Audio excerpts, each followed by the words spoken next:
Hi, everyone. Welcome to today's webinar, Boosting Nutrition and Creating Community Through Events in Senior Living. We are so pleased to have you today. My name is Jenny Kinner, and I'm an Associate Marketing Manager at General Mills, and I'll be your host for today. This webinar is sponsored by General Mills Food Service, providing the food people love away from home. We are proud to offer the quality products food service professionals rely on for consistent results in their own operations, as well as the beloved brands their customers know and trust. Today's webinar is supported by General Mills Bell Institute of Health and Nutrition. The Bell Institute is the company's internal source for scientific health and nutrition expertise. Before we begin today's program, I'd like to cover a few housekeeping reminders.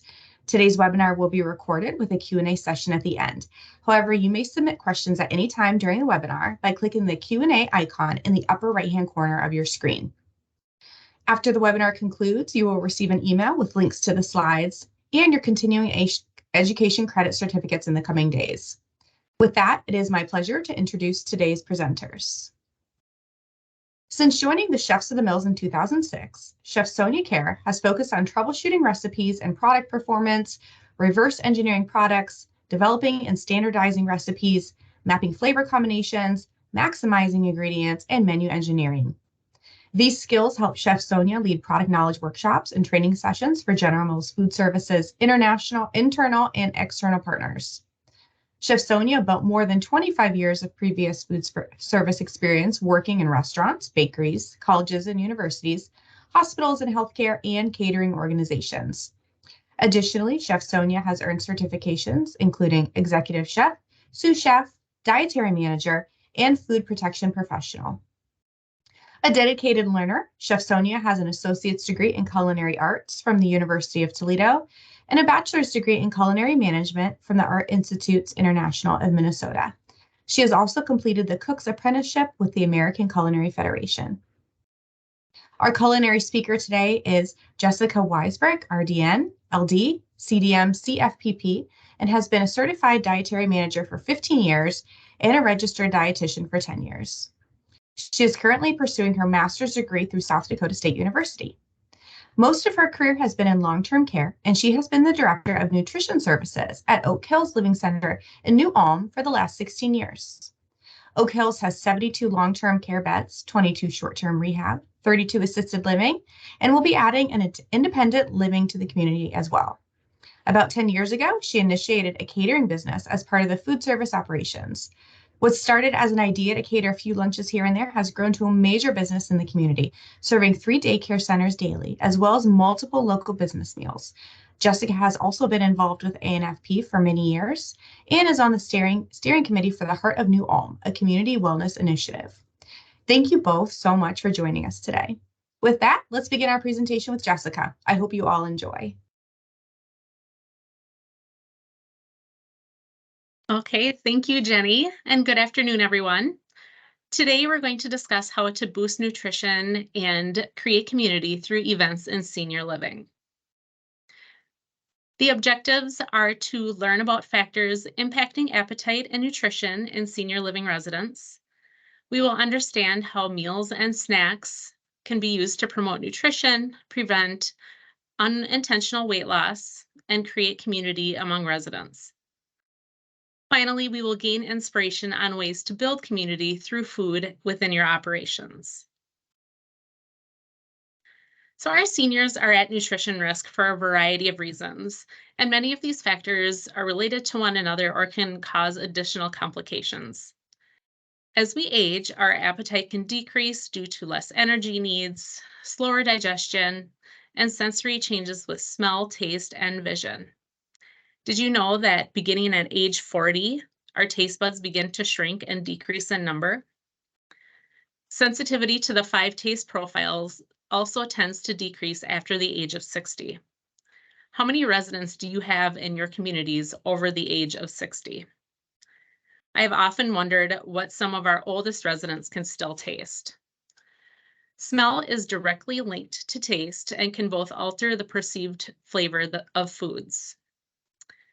In those with Alzheimer's and Parkinson's disease, the loss of smell is more common, and it's also considered a warning sign of early stages of neurodegenerative disease. Appetite can be impacted by medications, mood, and even a decrease in the hunger hormone. Next, dental issues or dysphagia can determine how well a person can chew or swallow certain textures. Poor dentition or ill-fitting dentures make it harder to chew or can prolong chewing. Dysphagia, or difficulty swallowing, is linked to many conditions such as dementia, Parkinson's, or stroke. Do your residents need a modified diet to increase their intakes and maximize nutrition? Medications.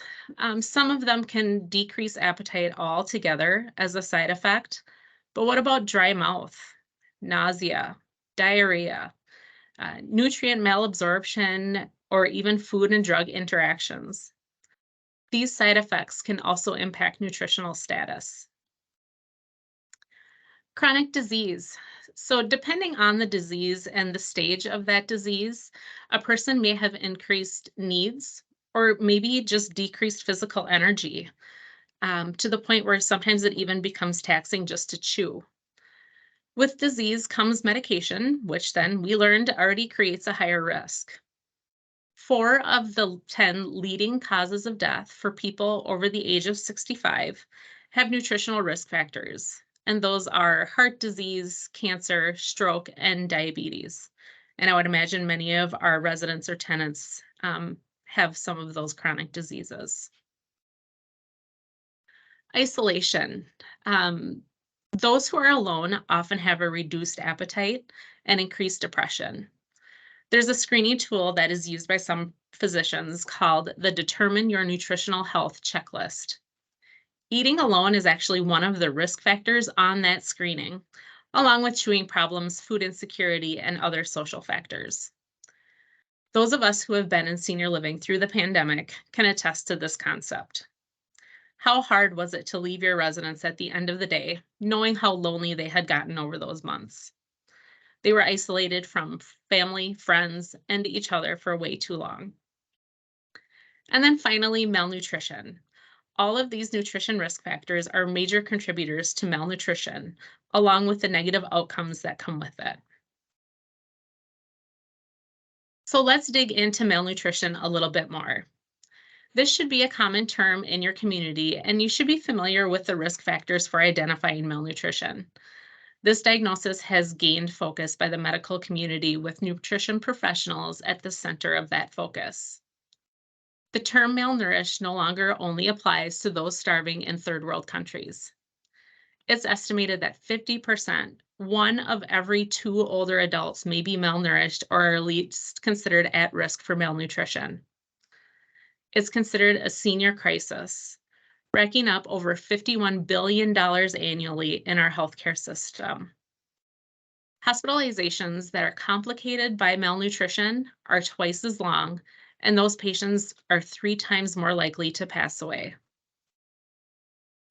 As mentioned on the previous slide, there are many causes to malnutrition, and one research design outlines the 9 Ds of malnutrition in the elderly: depression, dementia, dentition, dysgeusia, which is decreased appetite or decreased taste or pleasure with eating, diarrhea, dysphagia, disease, drugs, and dysfunction. And that can be associated with ADLs, skin integrity, or ability to feed themselves. So what does malnutrition do to a person?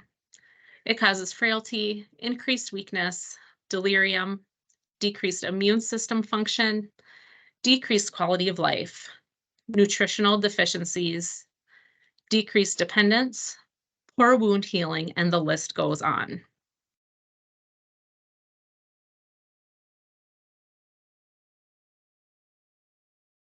Studies have shown that living alone increases malnutrition by 1.8 times.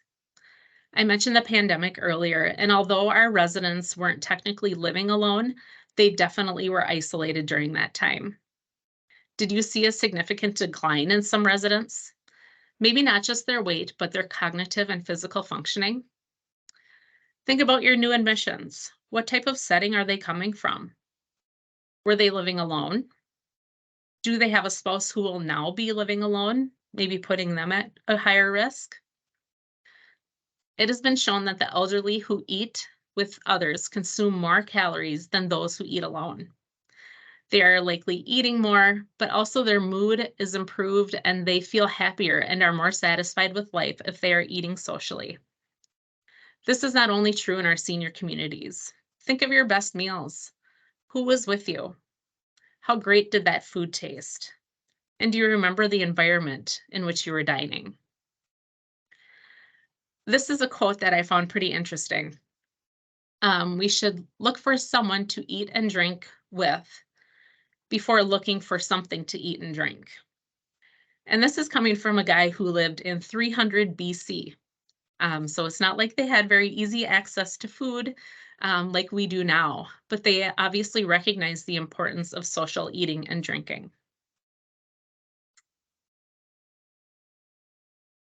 So how do we create that community in our dining programs? I am the Nutrition Services Director at a standalone nonprofit long-term care center within assisted living. I only mention that because I know every community is a little bit different as far as menu planning, policy writing, and the ability to inspire change within your organization. I do challenge you to advocate for your team and your residents if one of the strategies we discuss is appealing to you. Culture change is a term that was implemented many years ago in long-term care with the goal of resident-centered care. Dining and nutrition services was a huge part of that movement, and it was a focus on resident-centered dining.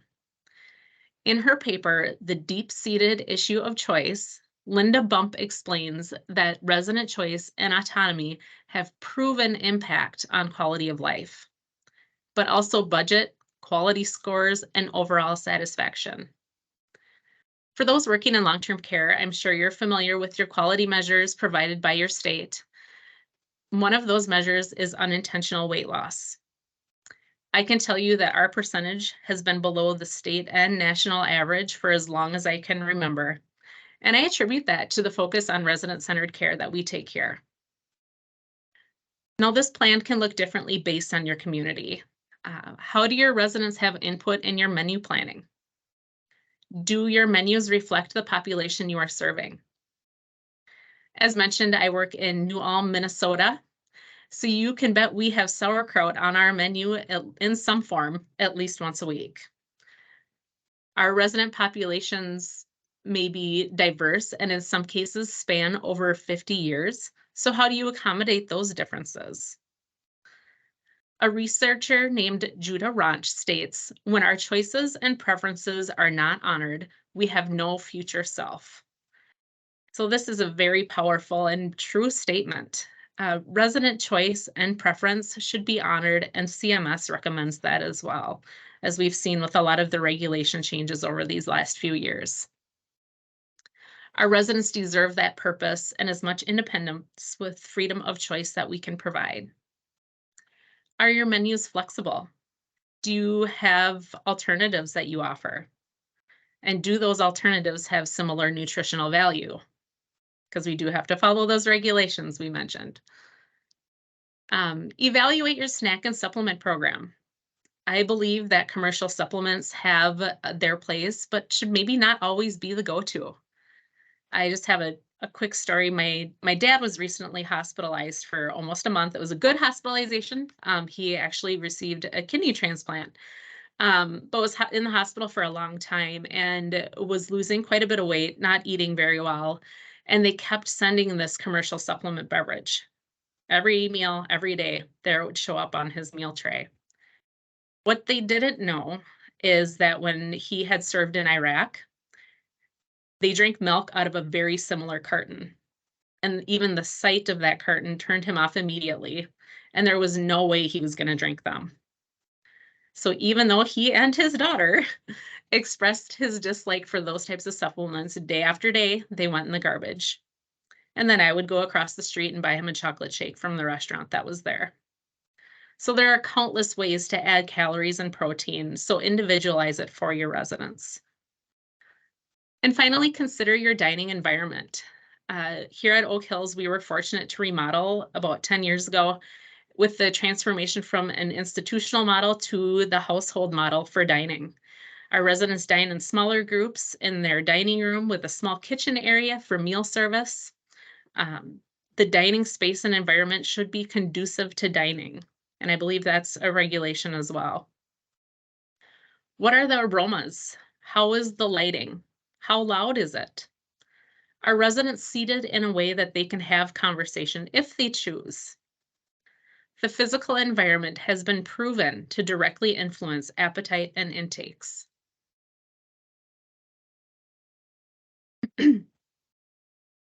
Because healthcare is in the situation that we are in, you're probably asking yourself, well, what about my budget? So this is a difficult question to answer to your board or your CEO, CFO team, as food cost has been a hot topic over the last couple of years, in particular, and typically one of the highest areas of expense for a community. Again, I would urge you to advocate for yourself and your residents. Remember that $51 billion we touched on earlier that was associated with malnutrition?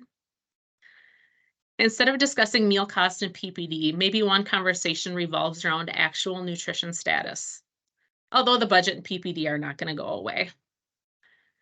Discuss the impact of proper nutrition on the physical health of your residents. If individuals are nourished, they may be more independent. And guess who that helps? All departments, but probably more so nursing. Skin integrity and continence are improved if a resident is properly nourished and hydrated. This can decrease supply costs. They may get sick less often due to having a strengthened immune system. If they are stronger, they may not have as many falls or hospitalizations. We already discussed supplements a little bit. If they're going in the garbage, what good are they doing? This could be a savings in that area as well, if you can find a real food alternative to offer as a snack. And this next one should be at the top of the list, resident satisfaction. Food is by far the easiest thing to complain about. So let's provide delicious meals that our residents want to brag about. Did you know that 90% of surveyed older adults stated the dining program was one of the most important factors when choosing a facility? That number alone should be support for your budget. Finally, donations can be a little tricky depending on your situation, but in our community and as a nonprofit, we have utilized donations for several of our activity programs. We have a wish list for treats and soda for social hour. There's also a group in our town called 100 Women Who Care, and I believe that there are these groups across the United States. But the purpose of this group is to gather 100 local women who each bring a personal check for $100 to donate to a local nonprofit. They meet 2 times a year, so there are 2 nonprofits per year that get this donation. So I had the pleasure of nominating our facility and explain that if we were chosen for this donation, all of those funds would be used to enhance quality of life by funding our Dream Come True program, our wine and dine meals, and other activity expenses. We were awarded nearly $15,000 this spring to bring back some of the programs that were left behind following the pandemic and that were limited really by our budget. So we have been able to restart these amazing programs and have realized this money will last a very long time. And speaking of activities, so this may be one of the easiest and most important relationships in a senior living setting. Providing nutrition and hydration during activities is an easy fix for both areas. Residents might be drawn to an activity if they know that there will be food there, and you're providing nutrition and socialization all at once. I meet with our activity director every month when she is planning the calendar of events. We brainstorm ideas together on how we can incorporate more meaningful activities as well as nutrition into the programs. Each month we have a resident choice meal. I actually build that right into our menu cycle.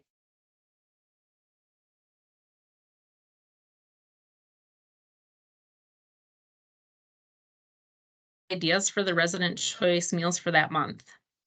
This has allowed us to offer some of those favorites that maybe aren't exactly everyone's favorites. The one meal that comes to mind is liver and onions.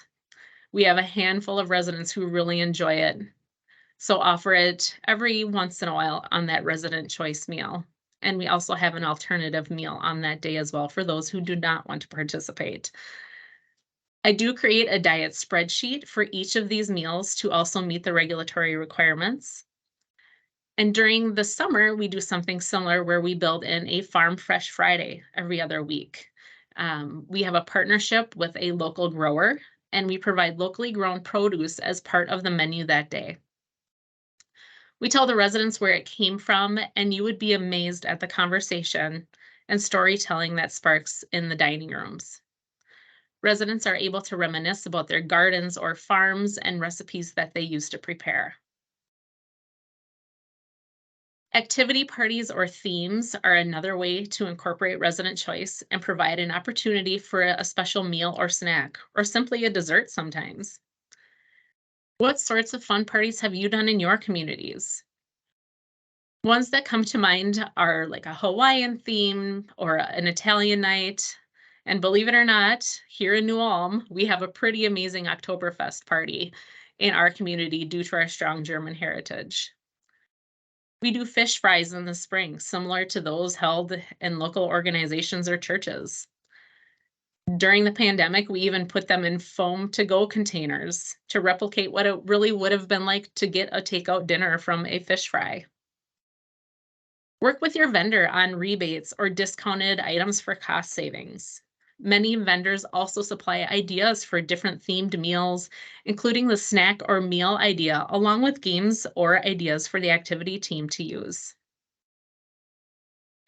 Do you have small groups with similar interests who get together routinely in your communities? This is a great way to create friendships among your residents. Card groups, trivia groups, sports fans, or any common theme that you can use to bring people together. We have a veterans group here that is very well attended and allows for them to get together to discuss different topics while enjoying a snack, of course, and build relationships. We have a smaller group of ladies who get together to play dominoes every Tuesday morning. And it's some of our younger residents who sometimes don't get very involved with many other activities.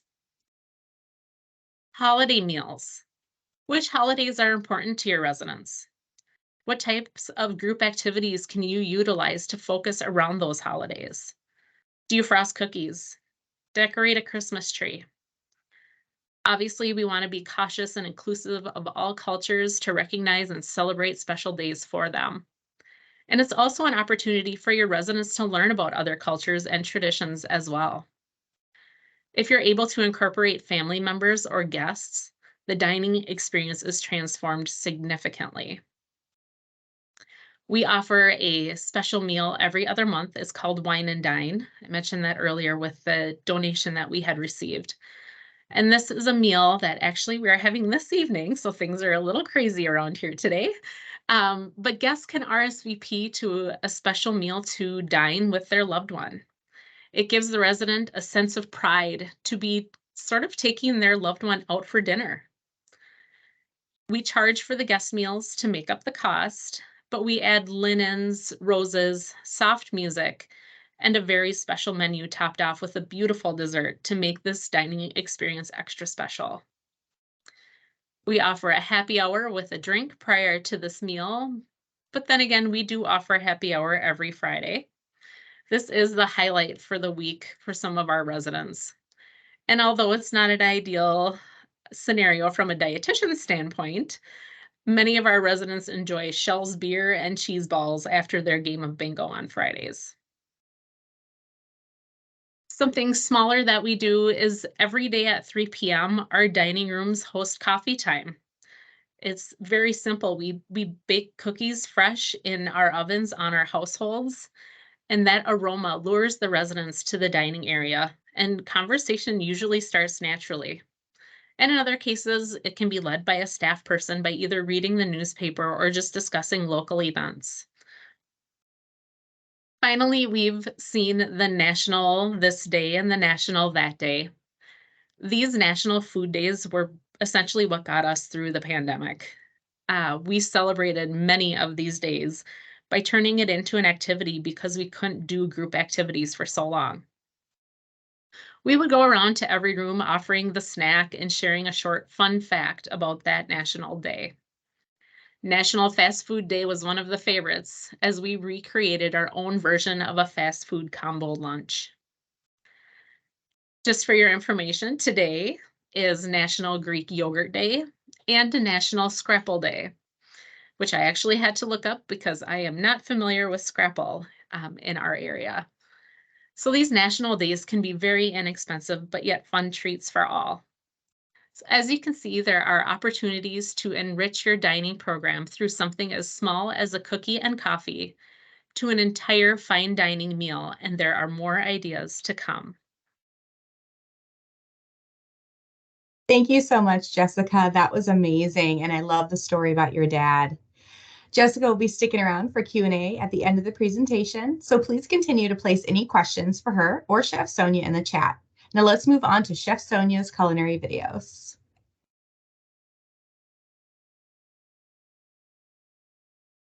Hi, welcome. Today I want to talk about brunch menus.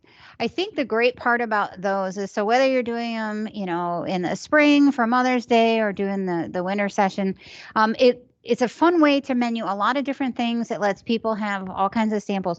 But because you usually have a larger menu offering, you also have permission to do smaller portion sizes, which is great from a production standpoint. So we're going to look at a couple different things. The first one that we're going to make today is actually a caramel sticky roll with almonds and orange marmalade, personal favorite. For this one, we're actually going to thaw some dough ahead. Today, we just happen to be using a croissant dough, but you can use biscuit dough, basically any flat dough. Then we're also going to spray heavily on muffin tin. We're going to make a quick slurry for our sticky paste, just equal parts heavy cream, brown sugar, and orange marmalade. Scoop that in. We're going to fold the dough and easy peasy, we're off. Okay, so let's get started.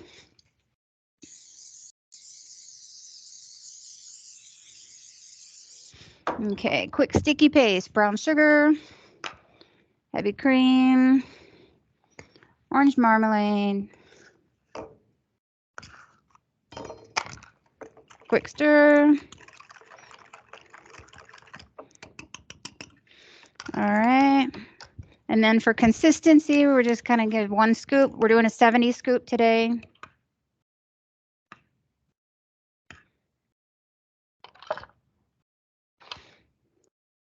And if you want the almonds in or pecans or anything else, this is the phase, then you would put 1 teaspoon in each muffin section before you put the dough down.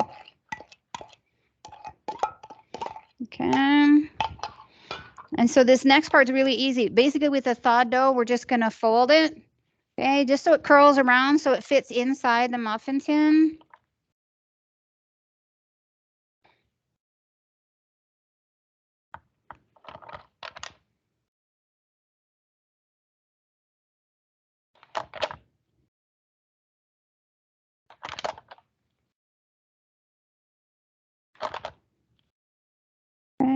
And if you do the nuts in here, then I just give it just a little press on the top before we throw it in the oven. It helps the nuts press in the dough a little bit better. Okay, and just that fast, that's going to be our sticky buns. We're going to put them in the oven. When we come out, we'll go ahead and show you what it's going to look like. So as you can see, our orange caramel sticky rolls, these we did with the almonds. So this is the size that they come out. If you think that even this is a little bit too large on the portion size, we actually cut it in half before we put it in the pan, and these make a nice little mini donut size. So I want to encourage you, it's okay to cut the dough piece into a smaller size for smaller portions. As we go through thinking about the buffet again for brunch, we have some sweet, we have some savory. So here we have smoked salmon, and traditionally, that's served with like everything bagel. Today we just put the everything bagel seasoning on the croissant. Well, we did an easy munch and go breakfast egg sandwich. They're just sausage, egg, and cheese. Feel free to put whatever toppings suit you. And this is actually the medium size. So again, you can go much smaller. We did one that's an avocado toast, and there, just to mix it up a bit, I actually baked the croissant between two pieces of sheet pan. So this way, you know, it kind of looks like a piece of brioche dough. You can go ahead and butterfly it if you want, but it makes a really nice bite and soft when you bite into it. And as far as toppings go, we actually we let the dough thaw for about 5 minutes. We put some with cinnamon sugar, some with coarse sugar, some with almonds, the everything bagel. So this way you can also make an assorted buffet tray just with that one box by just doing some easy toppings. So here we just want to celebrate all things croissant and the different ways that you can use them, feature them, menu them. You know, one great way for your activities, you can pair this with like watching the movie American in Paris. You can do crossword puzzles where you have like the French name for different foods and then have people guess what the English name is in the crossword puzzle. But today I want to show you, once you have your croissants, whether or not you bake your own or you buy fully baked, I just want to show you first, how do you slice them if you're going to use them? So if you have the round ones that have the pinch claws, you start with the thickest part of the back side and then you slice horizontal towards the claws. When you have the small ones that are straight, we're actually going to start on one end. We're still going to hold our hand horizontal and then we're going to slice all the way through.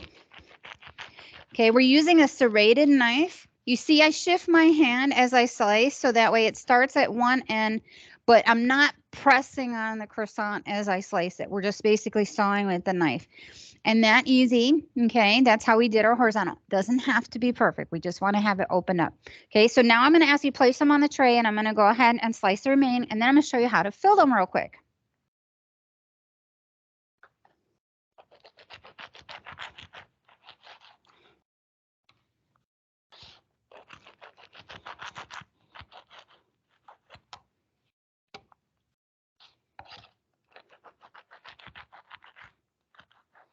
And move your hand as you need to. If you feel, you know, the croissant move or shift, stop and readjust your hand, readjust where it's on the croissant. So that way, you know, you're safe and secure each time.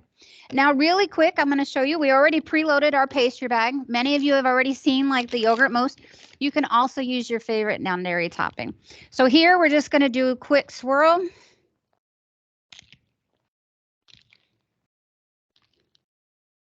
And let's put our lids back on.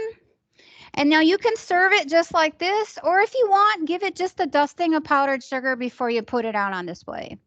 You can also put it in the freezer like this to stage for later because it'll hold and it'll come back and refresh really well.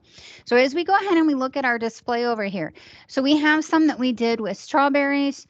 We did cinnamon sugar on the topping. So this is our butter croissant. Here we actually did the chocolate croissant, but we did it with almonds on top.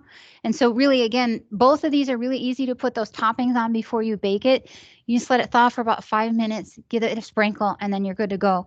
You know, then we went one step further. We thawed it all the way, and then we deep fried them. So that way we made an easy beignet, coated it with some powdered sugar. You want to make sure that you let it cool all the way before you coat it in the powdered sugar, or otherwise it might be just a little too warm. It might start to melt your sugar. Last but not least, we have an ultimate BLT. If you have any kind of swine, feel free to throw it in there. Give it a little LTO. And, you know, that one, I also want to say that's our largest size croissant, but feel free, you know, we have a little 1 ounce one too. You know your residents, you know what their appetites are. If you want to do it as a cup and a half and have a little 1 ounce sandwich on the side, that's fine. You know, do whatever suits your residents. If you happen to find that you have some croissants left over, go figure, you can easily, you already have the cream, you already have the croissants, you can make a really nice parfait. If you do this, you can either A, put it like in your grab and go cooler, you know, you can put on display for 2 days there. You can even freeze it for up to a month and then just refill your cooler when you need it. So we're just trying to give you a way that you can help celebrate Croissant Day. Let us know how it goes and what you end up doing. Welcome to Valentine's Day. Today, you know, it's one of those days that traditionally people celebrate each other's friendship. and so this is a great day for us to share. Now, a lot of it, people think, oh, I got to give roses in a box of chocolates. Well, so best way to celebrate chocolate is with brownies. So whether you use mix or whether or not you use, fully baked, either one's fine. The idea is we want to show you how to work smarter, not harder. So as you're making brownies, I want you to notice too, we mixed once, but we added different toppings on here. You can add them in squares, you can add them in rows, whatever works for you. You can use stuff from the dollar store, mix and match candies, baked good toppings. We have different cannings, we have cereals, we have sprinkles. One of the other things too is once you have this size, I want to encourage you, you can make it all different shapes and sizes. So here we have some that you can do like for s'moreos, up to you if you want the flame, but otherwise if you just have the parts, let people play with their food. Here we cut some in bar fingers, and you'll see in a minute that we can make them really thin.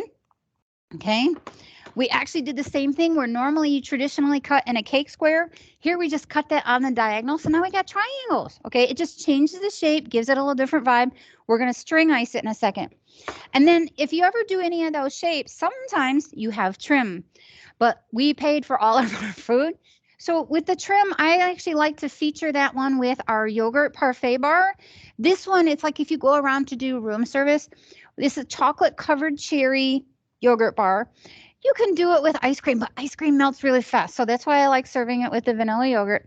We have cherries, we have chocolate granola, we have different kinds of chips, we have coconut, and you can have brownies in your mixture. Feel free, go around, let people say what they'd like. You can hold up, picture menu too, because by the time you get to the last topping, nobody's going to remember what you said. As we go through, let's go ahead and go to the other side. So remember I said like we have bar fingers and squares and so forth. So these are compliments of Chef Teddy. They're called couch potato brownies. We did little bitty bar fingers. Okay. So this is 120 cut on your sheet tray. And all we did was we put a piece of bacon of like Frito or Dorito or whatever, candied stuff. Okay, so there we have lots of crunch to go with our sweet and salty. Here we did a Black Forest cherry cake square. Okay, just a basic square. Okay, it doesn't have to be super fancy. If that's what you have time for, go for it. Okay, here we just cut those squares into triangles and we did a little string drizzle. I had some that my cameras were melting my lights a little bit, but that's okay because I'm feeling the love. My heart's melting for you. So here we have our display. Those pieces that I told you, another great way to use them is to turn them into truffles. We dip them in frosting. You can add sprinkles or not. Then last but not least, we actually had ice cream sundae. So if you really do, maybe Mr. and Mrs. are both residents at your facility, they can have an ice cream sundae to share. Because one of the things that makes it great about Valentine's is feeling young again, remembering when we passed out those cards in grade school. So the last one too is you see the cookies that are down front. A lot of times, we pass out like one size with our regular meals. What about for Valentine's Day if you made a jumbo cookie? And then you had each member of the staff fill out 5 or 10 Valentines, but you said, Miss Susie or Mrs. Smith, however you address your residents. This is Sonia from Dining Services, and I really appreciate you. I hope you have a happy Valentine's Day. Okay, the fact that you made a personal treat for them and gave them a Valentine, I think is going to really make their day. And, we're all in it because we care about our residents. So hopefully you found something that you can share, you can enjoy. Tell me how your day went, and happy Valentine's Day. Thank you so much, Chef Sonia and Jessica, for joining us today. I believe Chef Sonia has some extra details she'd love to share on her culinary presentation. Chef Sonia, over to you. Thank you so much. I know I kind of want to tell you before the videos, but we just sort of, had a little hiccup there. I want to know that, the 3 videos I recorded as like video shorts. We have at the end of the session, we have access to kind of a special events calendar that we have some suggestions for year round. And so Jessica kind of mentioned that, there's a day for everything. And so I just totally love her last slide. I'm like, we would definitely have coffee together. Just the thing of you can do so many different types of events. So we made these 3 video shorts.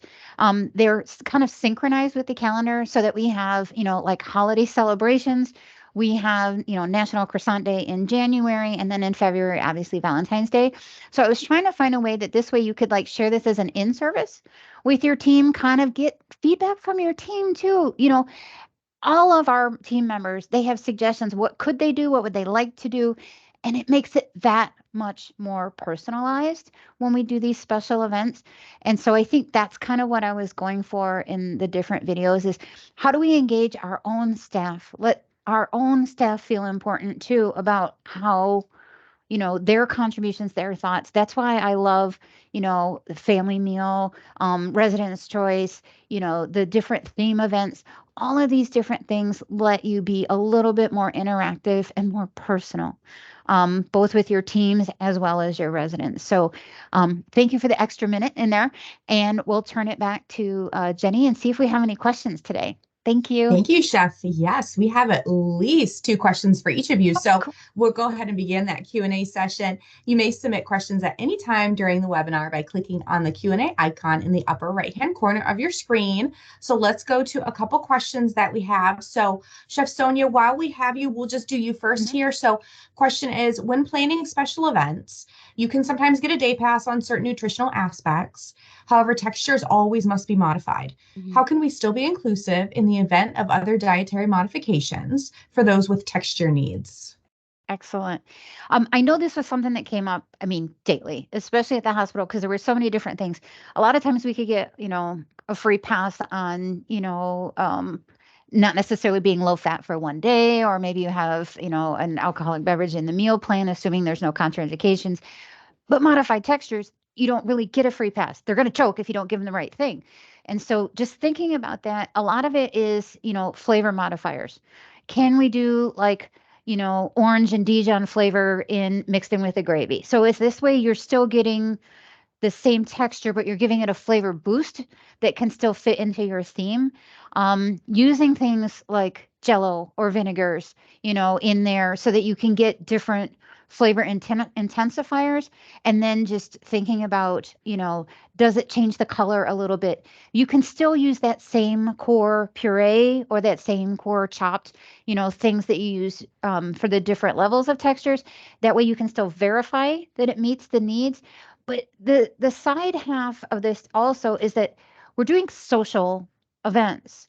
And so with that, I want to give you permission to, stick to the safety of the food that you're serving, but then play up the theme, so this way you still get, the special music and the movie and get to hang out with your friends, for date night, as it were, so we're still being inclusive, but we're making sure that still it's safety first. So cool. Thanks.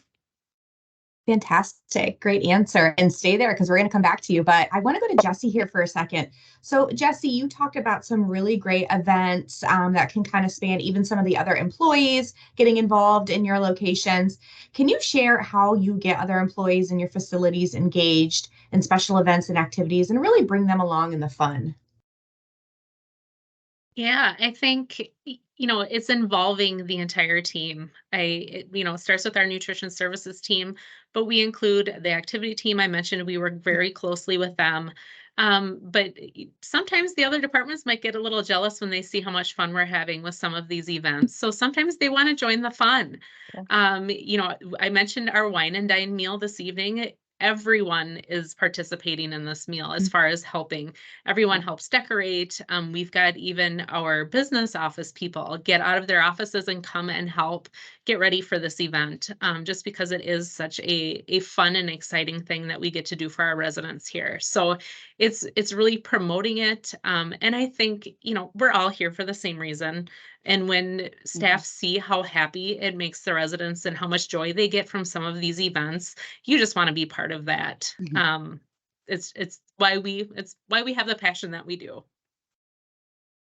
That's perfect. So can you share how might I be sure these modifications that I'm making for these special meals and events or celebrations fit into those specific regulations that you adhere to? Well, kind of the answer for everything is you got to have a policy. Have a policy for just about anything that you're going to do.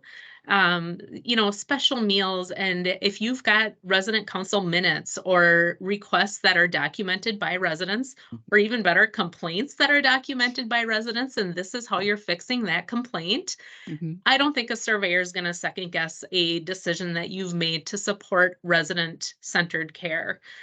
Like I said, have that regulation, have those diet modifications, have a therapeutic spreadsheet or whatever that looks like, depending on what the meal or the snack or whatever it might be is. You can thicken beer. We've done it. There are modifications that you can make to just about anything that you're doing to make sure that you're following the regulation and including everyone who wants to be included. That's fantastic. Thank you. All right, Chef Sonia, back to you. So Sure. what are some easy labor-saving solutions for everyday use, but that cross day parts? Well, I think just trying to figure out, can you use something, so Jessica had mentioned, like, at their coffee time that they have cookies included. And that by baking fresh cookies, that the aroma is something that triggers your appetite, triggers the interest, and who doesn't love having, basically dessert before dinner, is one way to kind of like start your conversation. I think that's something too. So, I know we're all strapped for time, but if you can bake freeze, but then if you have any one thing that has like the strongest aroma, whether that's brewing the fresh coffee, whether or not, that's making scones or croissants or cookies, having something that you can smell that triggers, the sensory for each meal. That way you're still doing one that's fresh on demand, because the benefit is that it's stimulating the appetite as well as, oh, okay, now it's time to go down.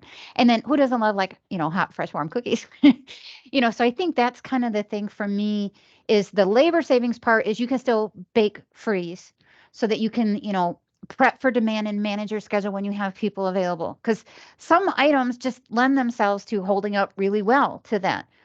Other things that, have stronger aromas, whether that's chocolate or coffee or even like the blueberries and scones, you can smell those down the hall, okay, where it gets people to come out of their room. Instead of taking their meals in their room, they're more like, okay, let me, and they're willing to come out and enjoy. I think that's, one of the benefits, that if you can do it, even if it's just one item, then you can still have your other, second choice or your other things that you can schedule in the interim. But I guess that's where I'm kind of playing that card today. So That's awesome. I can attest most of us do want dessert before dinner, so I appreciate that.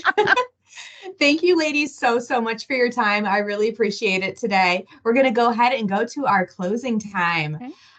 So we're almost at time here today. To all of our attendees, I do want to say thank you so much for your time.